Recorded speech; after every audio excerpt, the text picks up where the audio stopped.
Sirah Nabawiyah Ibnu Hisham.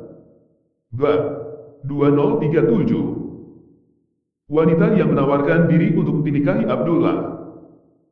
Ibnu Ishaq berkata, Abdul Muthalib kembali ke rumah dengan menggapit tangan-tangan anaknya Abdullah.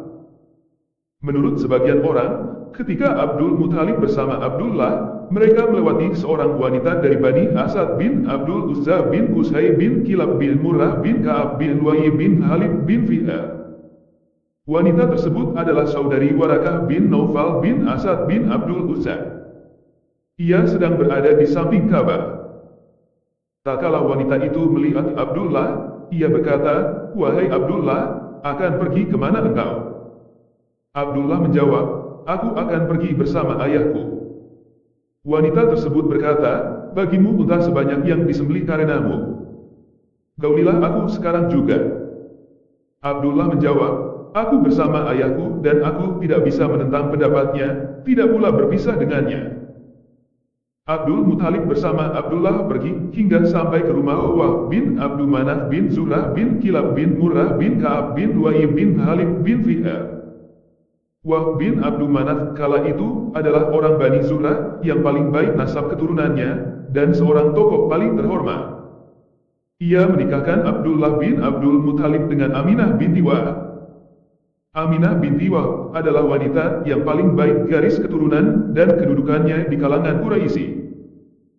Aminah adalah putri Barrah binti Abdul Uzza bin Utesman bin Abdudar bin Qusay bin Kilab bin Murrah bin Ka'ab bin Lu'ay bin Halib bin Fi'ar. Barrah adalah putri Ummu Habib binti Asad bin Abdul Uzza bin Qusay bin Kilab bin Murrah bin Ka'ab bin Lu'ay bin Halib bin Fi'ar. Ummu Habib adalah putri Barrah binti Auf bin Ubaid bin Uwais bin Adi bin Ka'ab bin Lu'ay bin Halib bin Fi'ar. Ibnu Ishaq berkata, ada yang berpendapat, Abdullah bertemu dengan Aminah ketika ia diserahkan kepadanya. Abdullah berhubungan dengannya, kemudian Aminah mengandung Rasulullah Shallallahu Alaihi Wasallam. Setelah itu, Abdullah keluar dari rumah dan pergi ke rumah wanita yang menawarkan diri untuk menikah dengannya.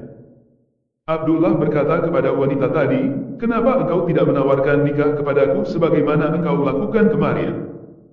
Wanita tersebut berkata kepada Abdullah, "Cahaya yang ada padamu kemarin kini tiada lagi, ia telah lenyap. Maka kini aku tak lagi butuh padamu." Wanita tadi pernah menyimak dari saudaranya, Warakah bin Naufal, pemeluk Kristen yang mengikuti kitab-kitab yang kuat bahwa akan ada nabi di umat ini. Ibnu Ishaq berkata, Abu Ishaq bin Yasar berkata kepadaku bahwa ia diberitahu, Abdullah bertemu dengan seorang wanita yang ia cintai selain Aminah binti Wahb. Sebelumnya, Abdullah bekerja di tanah miliknya hingga tampak bekas-bekas tanah padanya.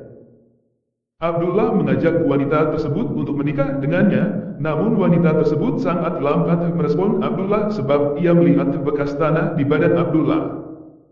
Abdullah pun segera keluar dari rumah wanita tersebut, kemudian ia berwudu dan membersihkan tanah yang lekat di badannya. Setelah itu, dengan sengaja ia pergi ke rumah Aminah dan melewati wanita tersebut. Wanita tersebut mengajak Abdullah menikah dengannya, namun Abdullah tidak meresponnya dan tetap pergi ke rumah Aminah. Abdullah masuk kepada Aminah dan menggaulinya, kemudian Aminah mengandung Rasulullah Shallallahu Alaihi Wasallam. Tak lama kemudian, Abdullah berjalan melewati wanita tersebut dan berkata kepadanya, "Apakah engkau tertarik kepadaku?" Wanita tersebut menjawab, "Tidak. Tadi engkau berjalan melewatiku, sedang pada kedua matamu terdapat warna putih. Aku pun mengajakmu, namun engkau tidak merespon ajakanku, kemudian engkau masuk kepada Aminah, lalu warna sinar putih itu sirna bersamanya." Ibnu Ishaq berkata, orang-orang menyatakan tentang wanita yang berkata kepada Abdullah yang berjalan melewatinya, sedang di kedua mata Abdullah terdapat cahaya warna putih seperti warna putih di kuda.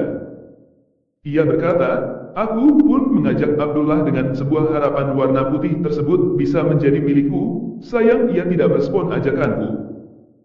Ia masuk menemui Aminah, lalu menggaulinya, kemudian Aminah mengandung Rasulullah Shallallahu Alaihi Wasallam. Dengan demikian, Rasulullah Shallallahu Alaihi Wasallam adalah orang Quraisy yang paling baik nasabnya, dan paling terhormat baik dari jalur ayah maupun ibunya.